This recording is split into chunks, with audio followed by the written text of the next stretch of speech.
Hello, everyone, and welcome to Real Estate Right Now. My name is Jay Izzo, and we are here at the Linda Crafted Team Studios, and we are talking about real estate matters that matter to you. And oh man, we have a great show for you today. I'm just telling you, so many people want to get into the real estate game. They take a look and they go, oh, you know what? I think I can do real estate. Real estate should be easy. I can do it. I can do it.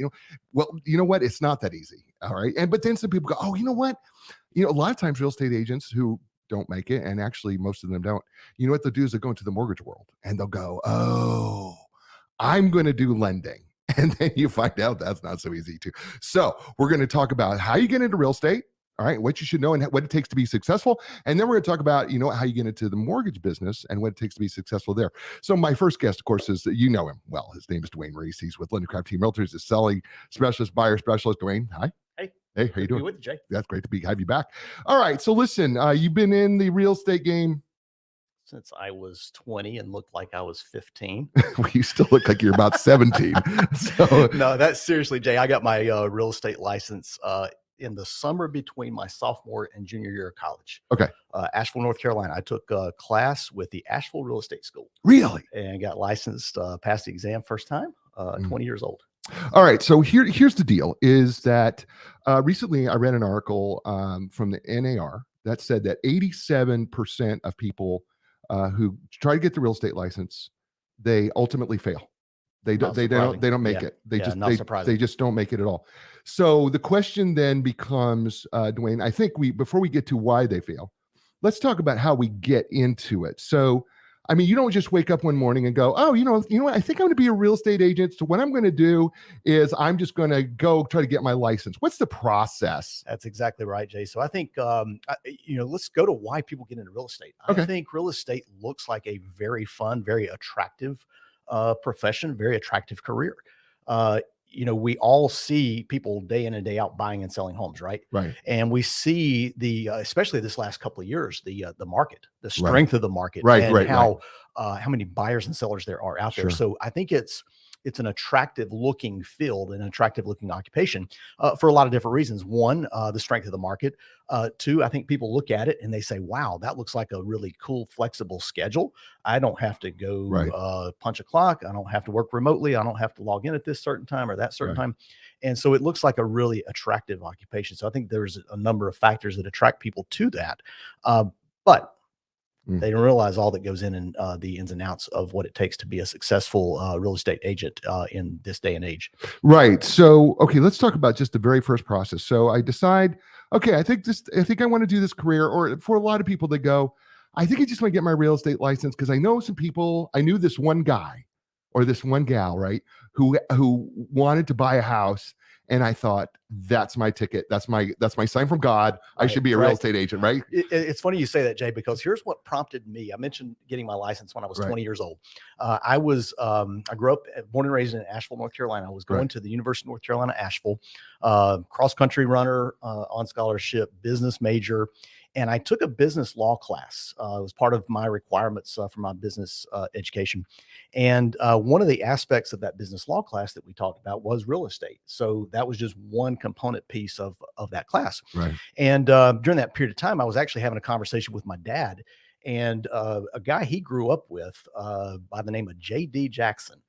J.D. Jackson Realtors in Asheville, North Carolina. He had grown up with this guy, and my dad made a comment to me one day. He said, "I think you'd be really good at real estate, and look at what JD's done. This was a kid that came from some pretty humble means in Asheville, and had built a really successful real estate practice." And so I took that conversation to heart, and just this little piece of intrigue from my business law class about real estate, and I looked into what it took to get a real estate license. And what I found out was that the education requirements were fairly simple and fairly straightforward. And I recognized that I could accomplish that in between my sophomore year and junior year of college during the summer. And so what's required for a real estate license it's fairly simple. You have to be 18 years old. Okay. Which at the time I was barely. Right. And you had to take a 75-hour. Did they card you? They absolutely did. I shaved once a week. I shaved this morning just to make sure I didn't have a 5 o'clock shadow. But yeah, I got carded everywhere. So, including the real estate license exam. So, but yes, so 20 years old, I took the class, 75-hour pre-licensing class is all you have to take. And most real estate schools, I took Asheville real estate school, but there are a number here locally. Superior Real Estate, where that I've been involved with as far as education. You take that 75-hour pre-licensing class, and then once you complete that and complete their exam, you sit for the state licensing exam. And it's not the easiest exam in the world. There's a national portion and a state portion. I actually looked up the stats today. I think it's something like 71% of licensees pass the national portion on their first time. Only 49% of people pass the state portion their first time. So it is not the easiest. Less than 50% pass the state. Yeah. That was a stat I looked up earlier today, prepping to spend time with you today. So so it's fairly simple. And once you pass that exam, you are what's called you have a provisional broker's license. And from there, in the old days, you had 2 years, 24 months to take 90 hours of post-licensing. I think they've tightened that up now to where you have to complete that 90 hours within 12 months. But those are 3 sequential 30-hour classes that do a deeper dive on real estate law, on broker relationships, and that kind of thing. And that's all it takes to become a full broker. And then then you become a full broker. And then once you become a full broker, like you and I are, once that happens, then it's a little easier on you, because if you're a provisional broker, you have to be under a broker in charge. You can't just, because they want you to get there. Right. Absolutely. They want you to be your own broker. And so you have to be under somebody, and you have to be kind of monitored and kind of learn the ropes, is what's supposed to happen. Right. Exactly. But then, here's the thing, that national real estate, the NAR, National Association of Realtors, where they said, once you get in there, in 5 years, 87% of you aren't going to make it. Oh yeah, absolutely. So then comes, okay, well, then what does it take then to be successful in the industry? Because you've been amazingly successful.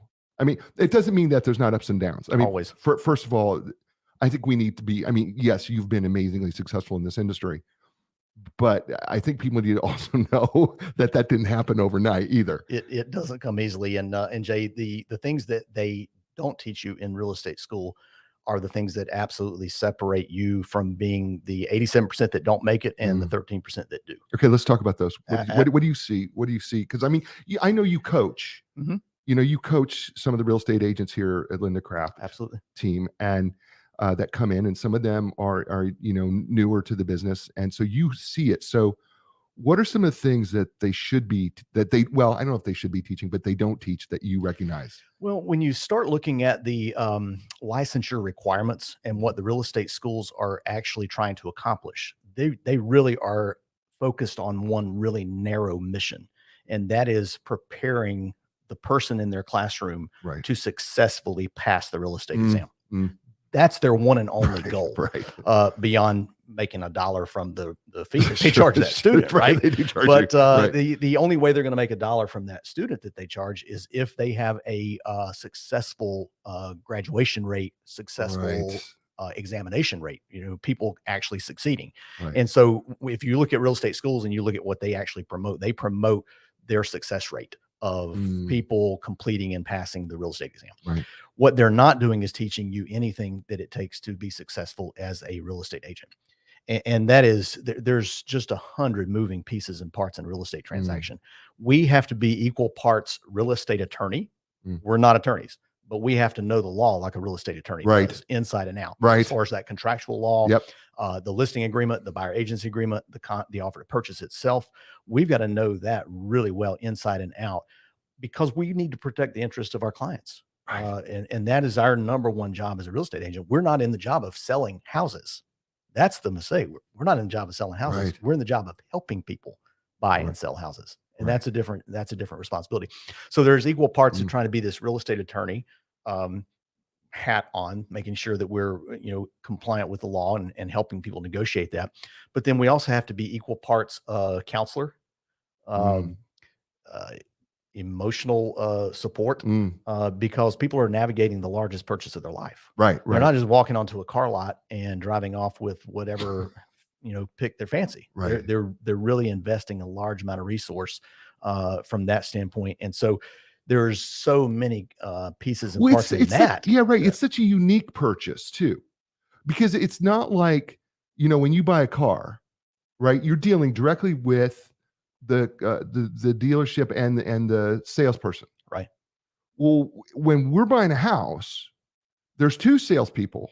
There's a seller and a buyer, and there's this negotiation process between the two.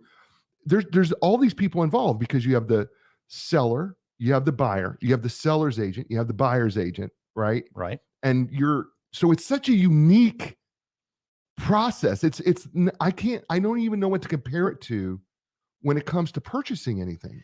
There's nothing that it can compare to, because you can look at a single transaction and the number of players that could be involved in that transaction. An example, I was representing a seller this past couple of days, and last night we got an offer in. And that's the other thing about real estate. You don't get to pick and choose your hours. It's like it's like rust, right? It never sleeps. You don't get to pick and choose when that offer comes in. And so, I am binge watching Stranger Things last night, and an offer comes in. Well, we have to hit the pause button on Stranger Things, and that is a Stranger Things show. But real estate is kind of like Stranger Things. Yeah. There are a lot of different moving pieces and parts. And so in this particular transaction, I had both of my sellers. I had to communicate the offer details to them. Right. And had to communicate the pros and cons of that offer, the things that we really needed to be looking out for. I was working and negotiating with a buyer agent who had her own set of responsibilities, working with her buyer and seller, which in this particular case, we're talking about two married couples. Right. But it could be any number of factors. I could be Right. dealing with a single person. She could be dealing with a married and so there's so many different personalities is the point I'm trying to make. Right. And nobody has the same goal in mind. No, that's the other part of it, right? Because you've got a seller who wants to get the most money, and you got a buyer who wants to get the least amount of money. Right. I mean, the fact that any of this actually happens is kind of amazing to me. Absolutely. And we're always in a what is basically a raging river of changing market conditions. Right. So, Right. We started out this first part of the year. You and I've had this conversation on previous podcasts. The first 3-4 months of this year, I would say even on into May, was such an insane seller's market. Right. That you could have polled, 9 out of 10 realtors during that period of time and said, how long is this going to last? And everybody would have been saying forever. Right. And then it kind of ground to a halt. Everything has kind of started to what we've called normalize and balance out. And what has really fueled that, a couple things: interest rates have risen, market conditions have changed with an increase in inventory. So the negotiation has become this little bit of a different dance. Right. What we could have gotten earlier this year representing sellers versus what we can get right now are two different things. So not only are you trying to negotiate the best terms for your seller, but you're also managing their expectations of what this market's going to bear. That other agent on the other side of the transaction that's representing the buyer, they're having to manage their set of expectations as well. Okay, so let's talk about the sales part of it, because in real estate school they really don't talk to us about selling and what it takes to be successful selling. And because you coach other real estate agents, and you're successful, let's talk about that piece, because I mean, I think selling is a skill anybody can learn. Absolutely, it is. Right. But being good at it is a whole other thing, right? Yeah. So what do you see, like, when you're training somebody to be a salesperson? What are you trying to accomplish there? Awesome question, Jay. So I came and came into real estate. Obviously, I was in real estate early on in my 20s, and then I was out of real estate for a number of years, and I was in B2B sales, business to business sales, which is very different. It's much more transactional in nature than real estate is. And so when I came back into real estate in 2015 full time, and I would actually stress that word full time. A lot of people think they can get into real estate and do it part time. Right. You can get into real estate and do it part time. I don't think you can get into real estate and do it very well part time. And so when I made that decision to come back into real estate full time in 2015, I came into it with a really strong set of business to business sales skill, and a personality that was kind of natured toward a sales profession all my life anyway. What I had to learn quickly, though, was that real estate is not as transactional as it is relational. And so I mentioned earlier, we're not selling houses. We're actually selling real estate services, Mm. and we're actually helping people buy and sell homes. And so, where I had to kind of reconfigure my mind for my B2B sales was to recognize that the number one thing I had to sell was the service, the expertise, the ability I had to actually help somebody negotiate and navigate through the most crucial, important purchase decision of their lives or sell decision of their lives. Most of us will only buy or sell 5, maybe 6 homes our entire lives, unless we're investors or Right. uber wealthy. But so when you're thinking about the sales process on that, and it is very relational as opposed to transactional, the number one thing you're selling is your expertise, your sales ability, your experience, and I think most importantly, trust. Mm. Because if people don't trust you, they're not going to trust the advice that you're offering. Right. And the advice that we were having to offer earlier this year versus what we're offering right now, Very different. very different, very Yeah, different, yeah. very different. And so, when I'm coaching new agents on our team, those are some of the points I'm making. That you got to tap into your relationship skills. You've got to tap into letting people really. We talk about this all the time. Know you and trust you, Mhm. and because they're not going to work with you if they don't know you and trust you. Yeah, and I would throw in there, and tell me if this rings true with you. I've always been a know, like, and trust Know, like, and trust. Yep, absolutely. person, right? Because I believe that when it comes to money, for instance, you don't give money to people you don't trust. Mm-mm. You don't trust people you don't like, and you don't like people you don't know, right? Right, So that right. you kind of have to go through that process. That's kind of my opinion. I think it probably works. Absolutely. It Same is way. is absolutely all about know, liking, and trusting. And interesting stat, most people, and I've read this stat a while back, so I can't lock in exactly how high it is, Right. but most people who are buying and selling a home, they actually end up working with the very first realtor that they speak with. Mm, All right. interesting. It's something like 60, 70%. Really, it's almost like Um, 2/3 somewhere. Oh in yeah, that, yeah, somewhere in that neighborhood. And so the ability, if that's a really true stat, the ability to immediately connect with somebody and build that relationship where they know you, like you, and trust you, Mhm. you've got about 30 seconds to do that. Right. You don't have a lot of time to really build that relationship. So I'm hearing in my head, okay, and it's not that anybody's actually talking to me. Just first of all, this that you You do everybody have out an there. earpiece in I though. do have an earpiece in there, but I'm hearing in my head somebody out there saying, "Okay, Dwayne, I want to get into this thing. Where am I going to get my clients from?" That is a wonderful question. Couple places. Most people think that they're going to be able to make it based on personal sphere, Mm. family and friends, and just this wide connection. That will go about that far. All right. Because especially if you're brand new, um, they're not just going to want to work with you because they know you as a person. Right, They're going to want to know your expertise. right. And when you're brand new to the real estate profession, they know you that much, but you know that much in real estate. And this is So where the likability kind of falls short a little bit because they can like you, but then there is some competence involved here, right? Absolutely, Right? absolutely. And so when you're first getting in, if you're going to start out as a solo practitioner, that's really all you've got going for you. There are a number of tools and resources out Right. there where you can really shop for opportunities. But I think the most crucial piece for a new agent, the one piece of advice I give anytime anybody asks me, is join a team. Mm, Join a team.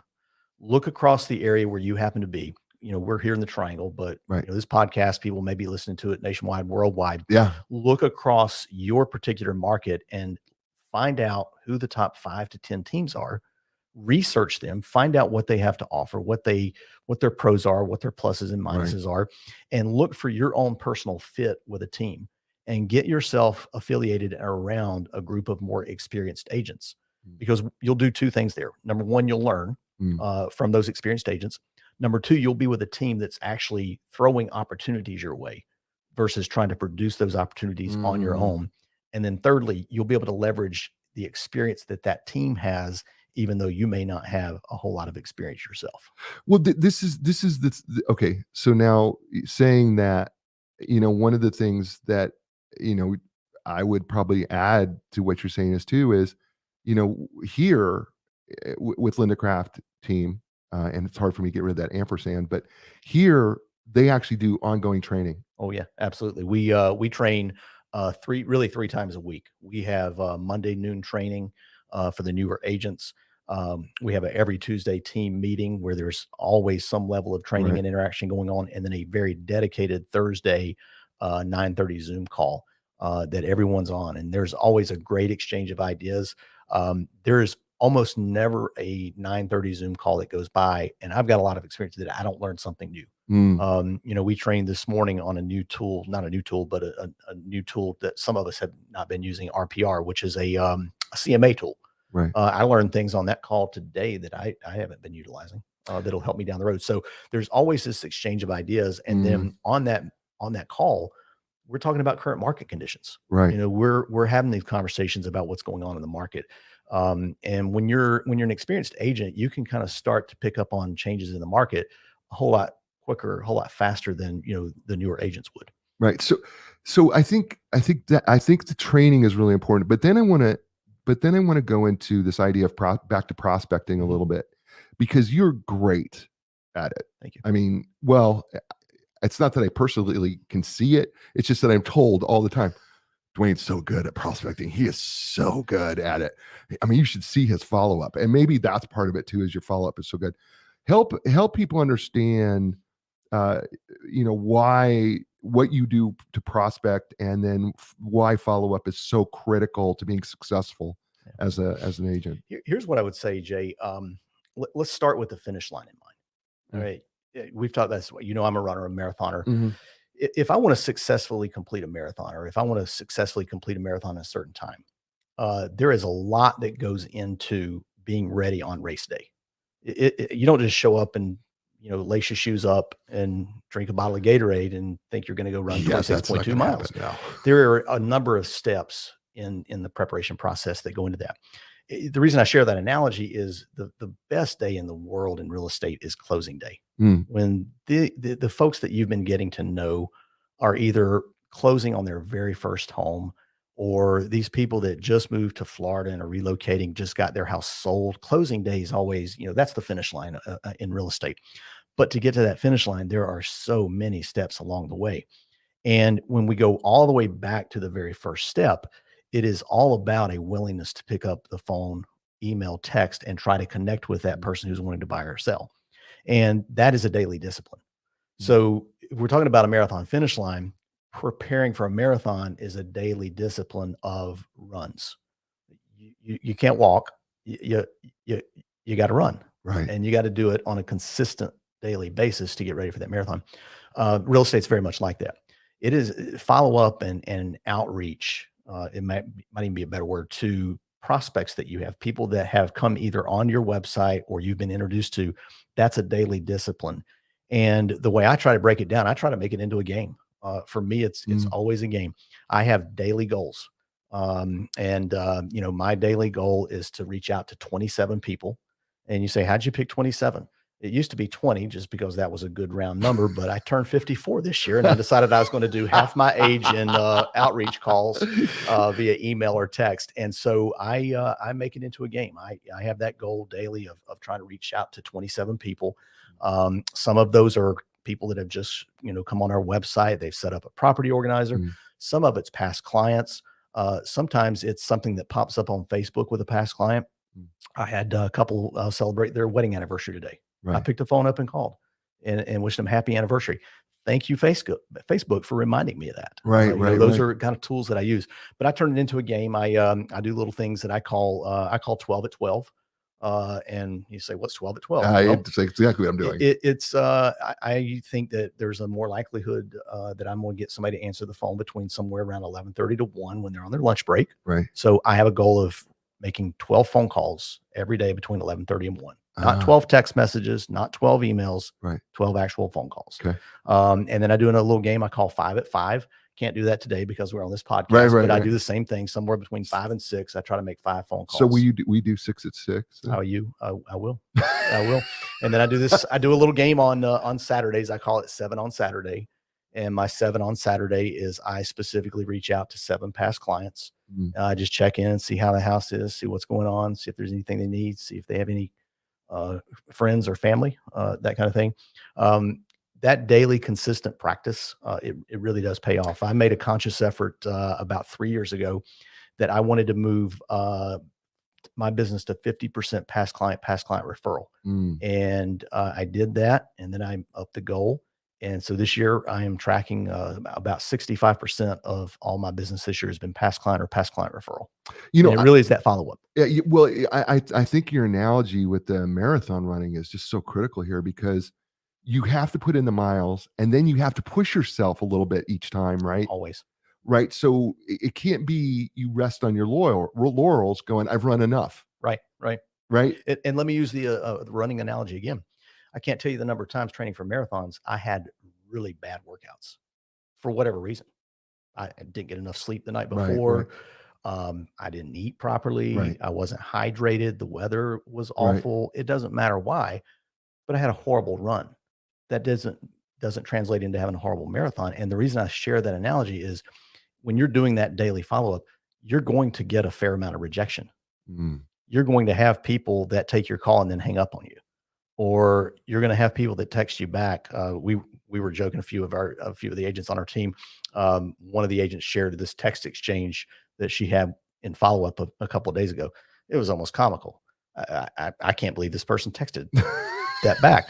But you get that, and what you can't do is internalize that and let that cause you to quit. Yeah. You just got to plow through that, make the next phone call, connect to the right person, and recognize that that person, they're going to have to find somebody else to help them. Do you realize we've done the half hour? No way. Yeah. It's gone so fast, man. Either I talk too much or you talk. No, it was just so much fun. I think it was just because this is one of those, shows that's in our wheelhouse. Oh, yeah. Right. Yep. And it just makes it easier to have a conversation, and we could talk all the time. So tell people how to get a hold of you. Absolutely. Dwayne R at lindacraft.com. DWAYNER. I had somebody almost steal my Starbucks cup the other day because his name was Dwayne, spelled the same way, and he ordered the same drink. But we got it all straightened out.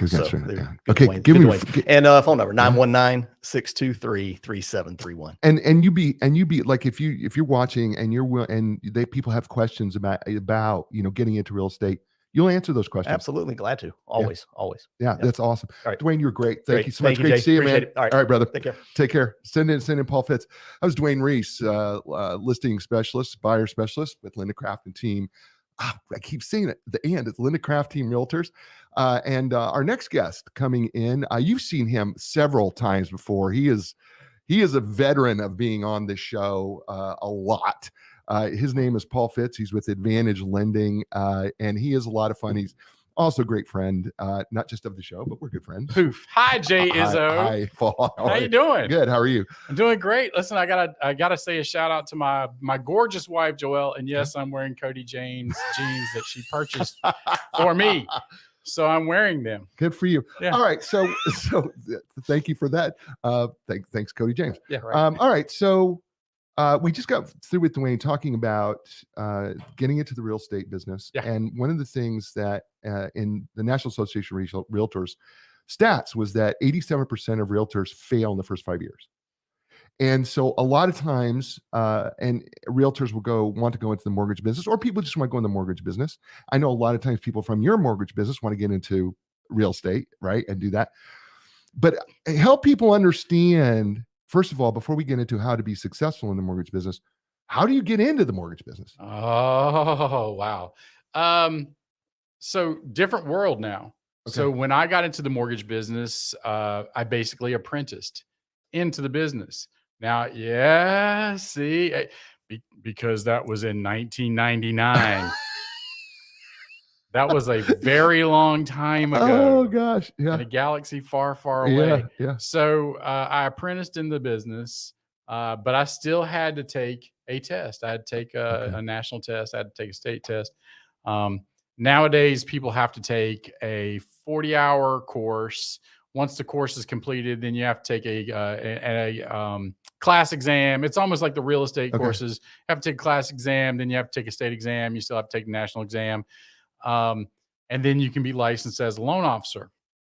And there are different forms of licensing, and there's also different forms of continuing ed afterwards. Okay. But if you work for a bank, if you work for a brick and mortar bank, right, you don't have to go through your continuing education anymore. Yes, exactly. For a brief period of time, I worked for a bank here in town, Okay. Town Bank Mortgage. I'm not afraid to say who my former employers are. Yeah. While I worked at Town Bank, I did not have to take continuing ed. I did it anyway, voluntarily, Right. because I always want to stay up with Sure. my education.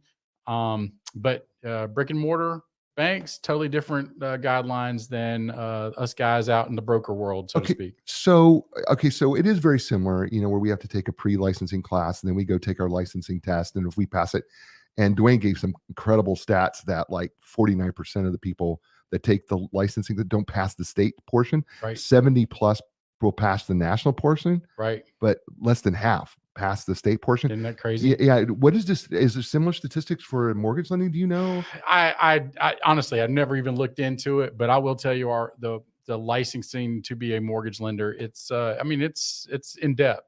And there are people who do not pass. Right. And I've been mentoring a few people over the last few years. They've gotten their licenses, and they walk out of the test going, I can't believe it was that. Right.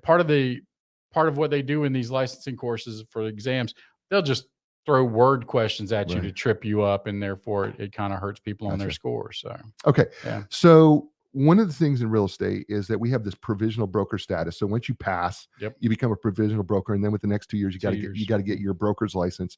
Do they do anything similar like that in the mortgage industry? It's not like that, but once you pass your course, every year, if you're a broker like I am, you have to take eight hours continuing education every single year. And like I said, if you work at a bank, you don't have to do that. Okay. All right. So then once you get your mortgage license, is it a lender's license? Is it a Mortgage license? Yeah. Okay. In MLS, my number is 116480. I have it memorized. My driver's license number, Social Security, my mortgage lending number. Okay. Yes. Right. So, all right. So once you do you pass it, then how do you get into how do you get started? Where do you go? Do you just start applying to places? It depends. And it also depends on what's going on in our world. So there are, the market has shifted. In case anybody hasn't realized, the market has shifted. Pendulums. There's a pendulum. There's another pendulum. Pendulums are swinging right now, and there are companies not exactly hiring mortgage lenders right now who have no experience, because the industry in our marketplace, the fact that because interest rates have climbed up, now there's not so much of a demand. Right. But if you would have gone back 18 months when we were in the middle of a purchase and refi boom at the same time, they would hire a warm body with a pulse. Can you use a calculator? Those three letters say FHA. You're good. Sit here. You can be a lender. Oh, that's awesome. But it's similar transition. We did that in the early 2000s. Okay. So I joke about it all the time. In the early 2000s, when rates were climbing down from the 10s and 11 interest rates, to the 7 and 8s, we had a refi boom at that period of time. Okay. The licensing was not as restrictive at that time.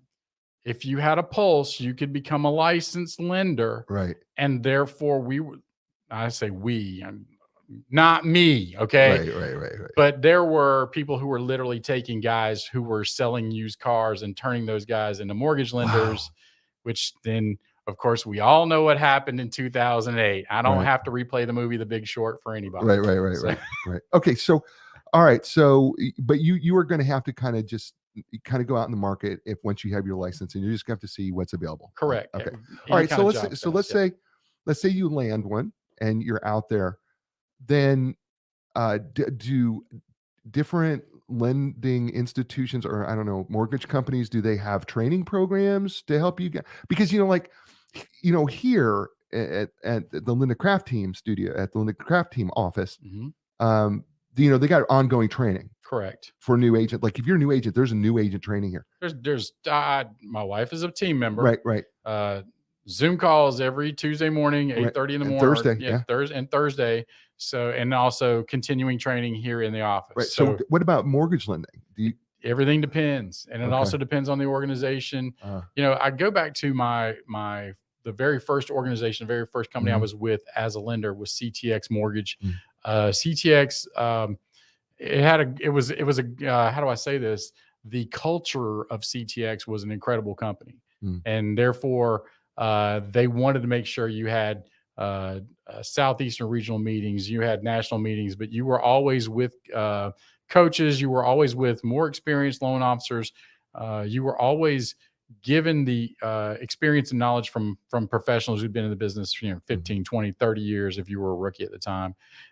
Mortgage companies nowadays, I mean, I have to admit, it's sometimes you're thrown into the deep end of the pool and say, hey, can you swim back? Right, right. And in some cases, that's what happens. Okay.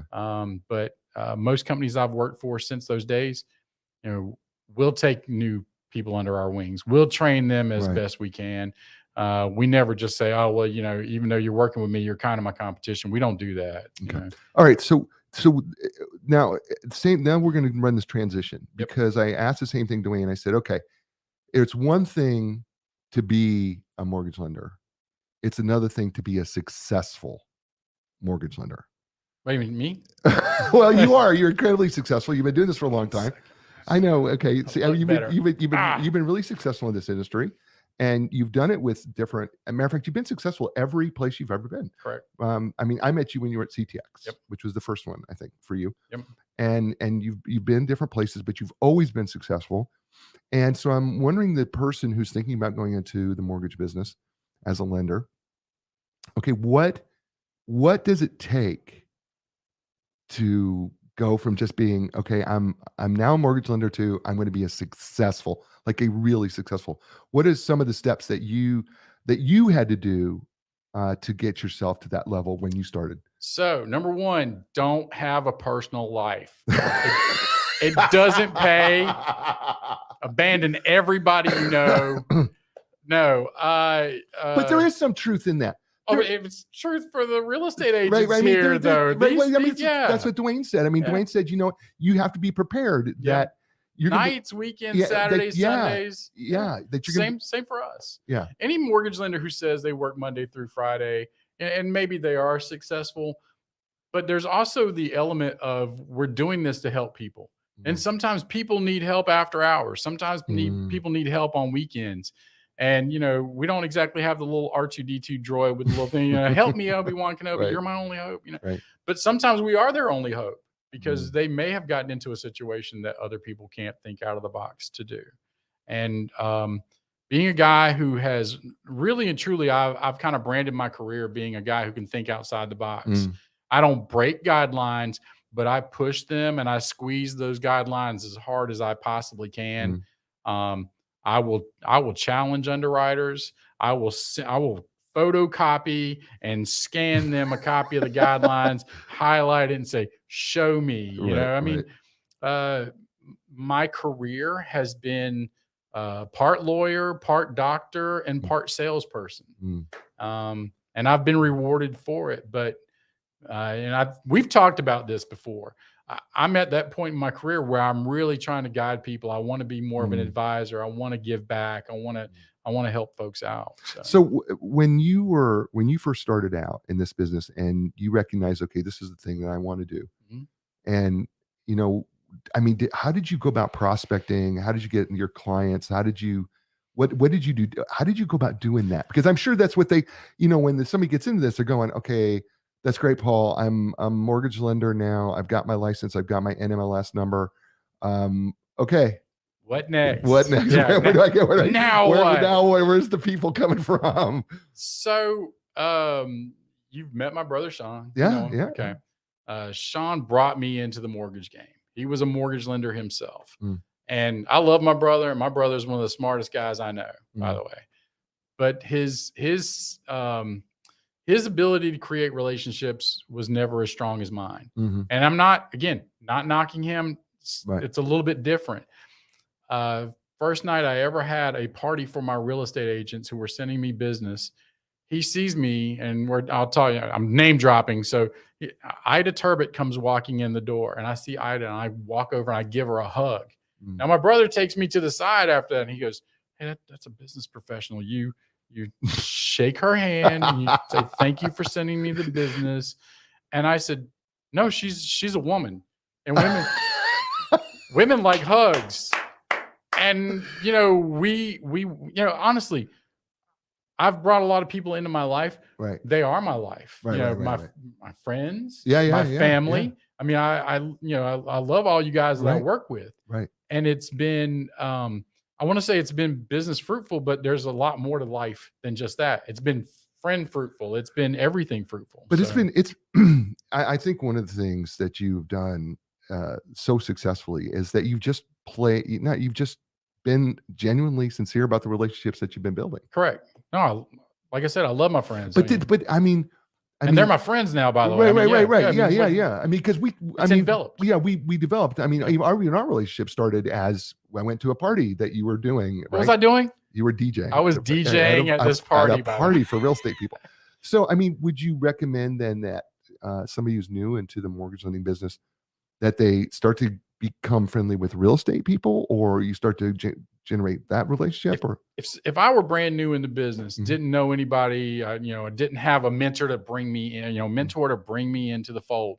If I were brand new in the business, I think the first thing I would do is I would want to either work at a bank or work at a mortgage company that's tied to a builder.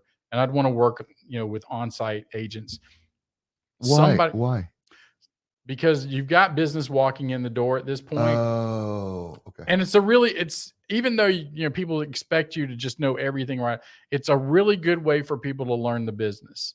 When I first got into the business, even though I was building relationships, I was a preferred lender for a builder at that time, Colony Homes, who doesn't exist anymore. Right. And it was great for me because I was learning USDA, I was learning FHA, I was doing first-time home buyer, I was doing down payment assistance loans. Not to say that I don't do those, because our market has changed, but I'm saying that it was a great way to learn the business. It was a great way to stay on top of compliance items, and it was also a great way to help people who needed that first time boost up. Okay, so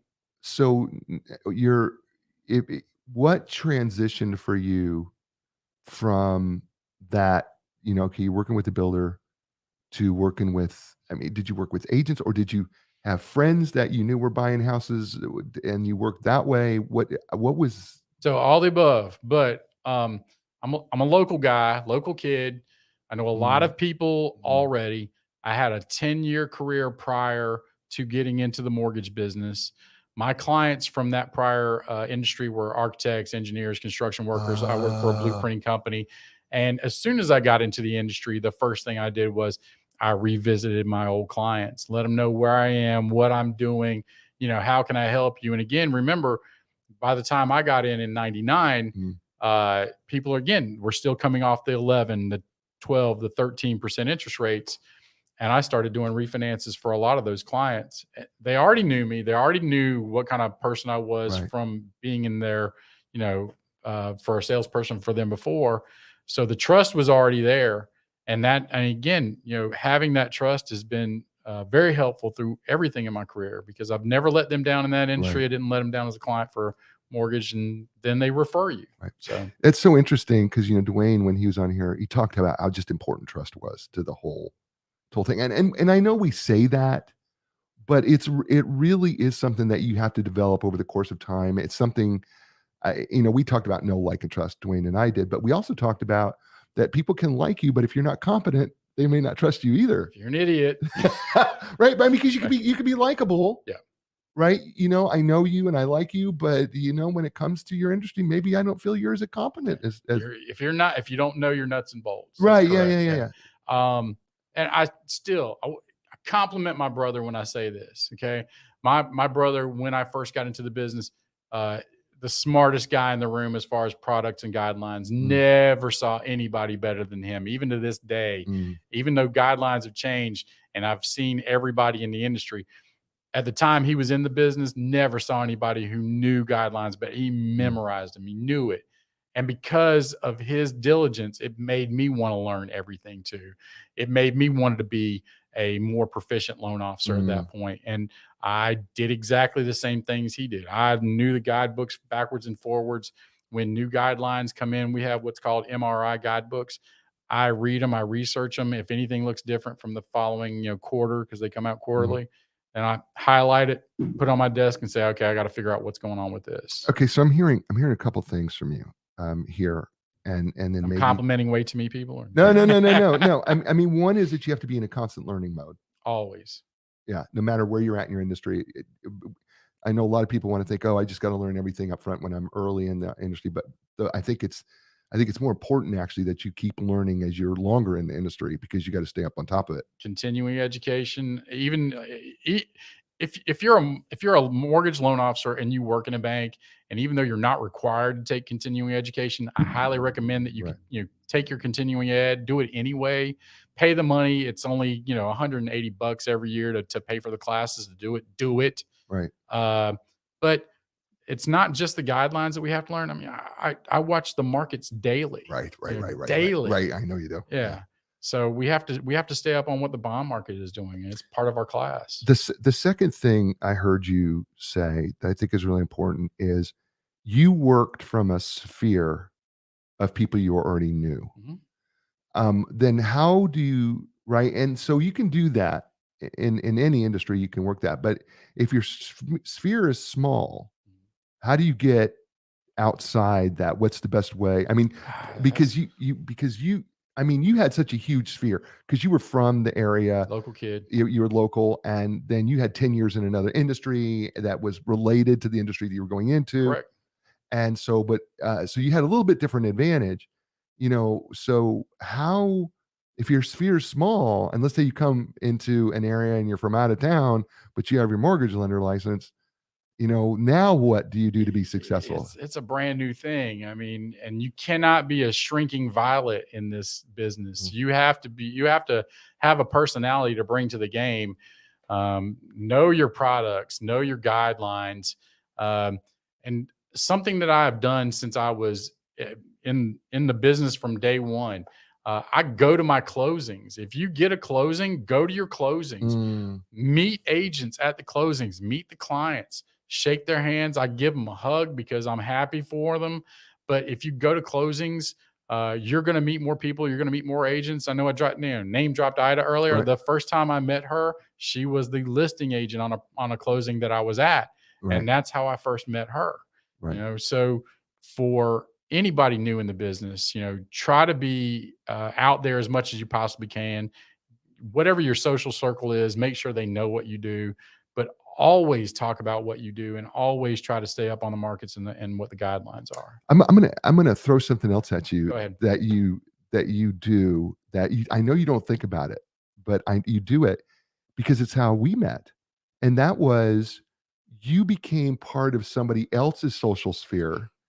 Is what you did, right? Because you were having fun. This is 1999 or 2000. I can't remember which one it was. I met you guys in 2002. I met you both in 2002. Okay, 2002. That's okay, right. So Paul's at this party, and this is the era of CDs. Okay, this is before MP3s. This is the era of CDs, and Paul is DJing this party of a real estate friend of ours, who we know. And she invites us over because we're in the same office, and she invites us over to go over to this party. And Paul happens to be DJing this party right at the same time. And we get to meet you. Linda and I immediately fall in love with you. We just enjoyed being with you. And of course, that led to a relationship. But I think there's something to be said, that you used another skill. Sure. Absolutely. That you had. And because we would have never, I don't know. I mean, I'm sure eventually we would have known who you were, but I mean, it would have worked out somewhere. But I mean, but we got to know you there. Correct. We liked you. And then, of course, here's the thing. Everybody around there said, oh, no, he's such a great lender. He's really a great lender. Right. And so you go, now you've got people, like, this guy's a lender. Right? No. Right. I always hear that while I'm DJing. Right. But here's the thing. So you've got people saying how great you are. Right. We're liking you because you're just fun. Yeah. Right. And so now we've got this you've got this built-in trust from so many of the people who are at this party. Correct. Right. And it has nothing to do with you. No. You didn't even hand us a card. No. But I think that's the genius and the beauty that, somebody who's new in this industry. Correct. They should use the skills that they already have in life.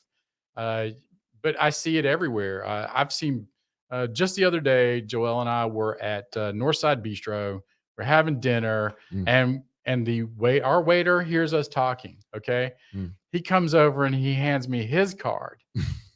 He's a mortgage lender. Oh wow! And I was so happy that he did, because then we chatted up. I'm having lunch with him next week just to talk about the business, to see if I can help him. He's only been in the industry for about a year and a half. All right. But he's still being a waiter, and he's passing out his business cards while he's being a great waiter, and he's doing a great job for folks. His name is Will, by the way, if you go by Northside Bistro. So, but I think I think though that it's so important that you have to get out there. Yes. I mean, we're coming out of a pandemic where we've been kind of locked behind, video cameras and Zoom calls. Yeah. Right. And those type of things. It's really, really critical, isn't it? Oh, it's to get out there. It's not just the social side of it. And the truth is, when I've talked to people about this in the past, it's enveloping these relationships. Envelop people in your life, bring them into your life. You're developing relationships together.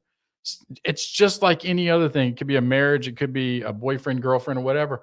I mean, there may be a breakup down the road, but the truth is, there's a lot to be gained in building these relationships together, no matter what.